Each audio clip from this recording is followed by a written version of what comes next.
Imagine standing still in a chaotic world. Does it really take that much imagination? But everything around you is spinning. Everything's shouting, demanding, deadlines, expectations, constant noise. And then there's you, just standing still, trying to listen. But what are you listening to? And more importantly, how do you even know what to trust amidst this chaos? What if I told you everything that you've been searching for is already within you? That the struggle isn't adding more, doing more, or being more, but it's about stopping, unlearning, surrendering to what's already there. I'm Mark Roach. Welcome to Transcendent, the space where we unpack the unseen layers of ourselves, of yourself, and explore the possibility of creating a life rooted in authenticity. My perspective was shaped by twists and turns through mystical teachings, global journeys, mentorship from incredible minds, and personal challenges. I wouldn't wish anyone to have had these, but from those experiences comes this truth that I want to share with you today. We are often not what we think that we are. And the true challenge of life isn't building an identity, but uncovering it. Today, let's talk about, let's just center on the idea of surrender. Not surrender as you might think of it. Yeah, when you were growing up, surrendering, was growing passive or standing idly by while others achieved or dominated. No, this is about surrendering in the most empowering sense. It's about releasing the control that your mind may falsely believe that it needs, and trusting in something infinitely wiser, which is really at your core. There's a concept that's presented in human design, amongst others, but this concept in human design is drawn from the work of Ra Uru Hu, and he wrote about it in Cosmology 8, which dives into surrendering to your body's natural intelligence.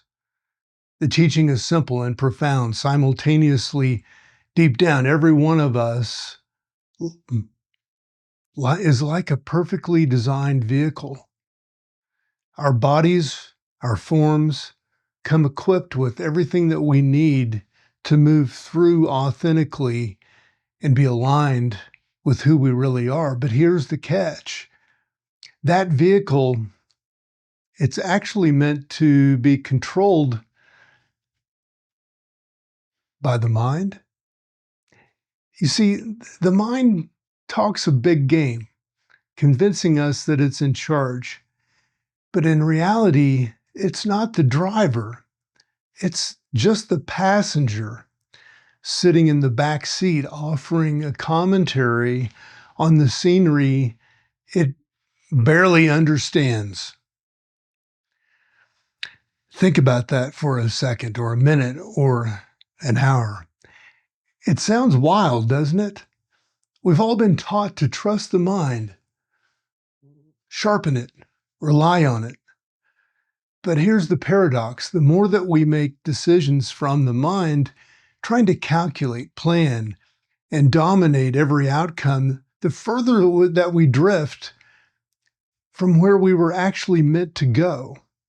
The vehicle can't drive straight when you're constantly pulling it off course. What would it look like to stop? To release that grip? To learn to trust the intelligence of your design instead of battling against it? When I first came across these ideas, I resisted. Like many of you, I was raised on the idea that hard work, effort, and willpower were the only paths forward. But the harder that I fought, the further from myself that I got. Frustration and exhaustion became constant. And here's why. According to Rave Cosmology 8, amongst others, when we act from the mind instead of our true inner authority, we live out performance after performance. And we're chasing something that we think that we're supposed to be. And maybe you've felt this too. You achieve a goal, yet the fulfillment feels hollow. You follow a plan to the letter, but the destination leaves you restless, wondering what you missed. Well, that's the mind running the show. When you surrender, though, everything shifts. Imagine a river where you're in a boat paddling against the current, and every ounce of effort drains you. But the moment that you quit fighting and you flow with it rather than going against it, life opens up. Well, that's surrender. It's not going up, giving up the paddle entirely, but partnering with the river. The vehicle is your body. The river's flow is your destiny's unique mechanism for decision-making and balance. When you start to listen and trust it, things align the way the mind could never have planned. Why is this so difficult? Well, we live based on some early survival mechanisms that have been passed down from generation to generation. And in the society that teaches us early on not to trust ourselves. From grades to job evaluations, we're conditioned to measure our worth by external validations. Slowly, the system of external control rewires us, teaching us that surrender is weak and stillness is lazy. But the truth is that most profound strength comes from surrender. It's countercultural, even radical, to trust your inner knowing in a world obsessed with chasing outward success. Trusting yourself means stepping away from the mainstream current and walking your unique path, even when no one else understands it yet. So here's something intriguing from Rave Cosmology 8. It explains this beautifully, the human dilemma, combined with the concept of the not self. This idea of not self thrives on control. When you're not yourself, when you're betraying yourself, you're seeking control. You're running off of scripts that have been handed down from generations. You're fighting battles that are no longer yours, and they're no longer necessary, and they're handed down by society, unknowingly and often innocently by parents, by our culture. And until you step back and observe these scripts, you might mistake them for your scripts and your identity. And you might mistake them for being your real self, which they are not in most cases. Surrendering means peeling back those layers step by step and connecting with your true authority, your true identity, who you are meant to be. Not the anxious voice in your head, but the quiet, certain voice of who you are underneath. This isn't abstract spiritual theory. It's incredibly practical. When you start making decisions in alignment with your design, instead of mental pressure, it's measurable. Your body feels it first. You may start to experience less friction in daily life, and it may feel kind of scary. It may feel like the abyss, like you don't have the connection to the old false security that you were accustomed to dealing with. But the right effort stops feeling effortful. When you're operating correctly, it no longer feels like the old kind of effort that was controlling and betraying who you really are. Whether it's choosing the right relationships, making the right career decisions, or simply deciding how to spend your day or night, everything begins to fall into an organic rhythm. But there's a catch. Surrender isn't a one and done process. It's a switch that you flip. It's an ongoing practice, and it requires attention. And at first, especially, immense patience. You'll stumble, just as I did.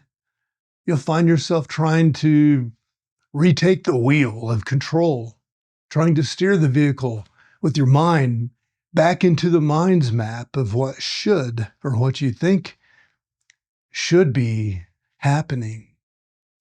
And that's okay. Every stumble, these things teach you. That's where you learn. That's how you learn to stay on track. Every course correction brings you closer to what's true.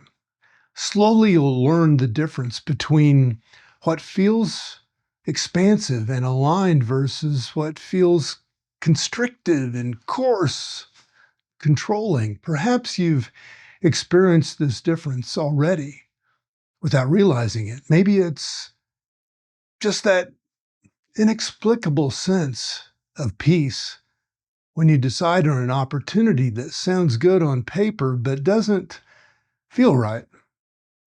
Or that unexpected yes that leads you somewhere unpredictable but deeply fulfilling. These small moments are the glimpses of deeper framework that's always been there waiting for you to trust. And the more that you listen to this inner authority, the stronger it gets. Think about the great artists, thinkers, and innovators the world has known. Now, you may not see yourself as one of those, but just pretend with me here. What were they doing that may be operating in contrast to what you're doing? What made their contributions so extraordinary? It wasn't their ability to conform or control. It was their willingness to move against the grain, or actually just to move freely with their organic pathway and to create from a place so authentic that it couldn't be ignored. They trusted what was in them, and even when nobody else saw it, that's what surrender makes possible. It's not living life passively, but a life of originality and depth. What would happen if you started living like that today? If you slowed down and instead of just forcing the next step ahead, you paused and asked yourself about what felt really true and organic. Could you do that? And here's the scary and amazing part. You don't need to answer that question right now. Surrender is not, that's part of just not knowing and waiting, allowing. Because in that not knowing, there's already a deeper wisdom at work. I'm Mark Roach, and this is Transcendent, wishing you all the best.